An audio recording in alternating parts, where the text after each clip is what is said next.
Stress da lavoro correlato. Da un'indagine dei settori commercio, grande distribuzione e pulimento risulta che un lavoratore su 4 vive una situazione di disagio e 1 su 3 vorrebbe cambiare lavoro, una situazione che peraltro sembrerebbe essere comune ad ogni luogo di lavoro.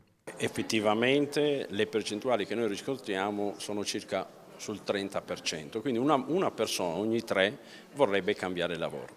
Questo lo stiamo registrando un po' su tutti i settori ed è indubbio che se su tutti i settori vuol dire che dobbiamo cambiare proprio la struttura, il modo di accogliere le persone all'interno dei posti di lavoro e il modo di farli partecipare all'attività. Ci preoccupa la situazione dei luoghi di lavoro, i modelli organizzativi dai quali emerge con chiarezza che sono modelli organizzativi che non fanno stare bene le persone al lavoro. Le voci dell'indagine sono articolate e molteplici, con un 65% dei lavoratori che giudica il suo carico di lavoro eccessivo, il 47% che ritiene sia troppo faticoso e addirittura il 73% che ritiene di ricevere richieste cognitive definite rilevanti. L'auspicio per il futuro è che questo non sia un evento conclusivo, ma che sia l'inizio di una collaborazione anche con le istituzioni bellunesi.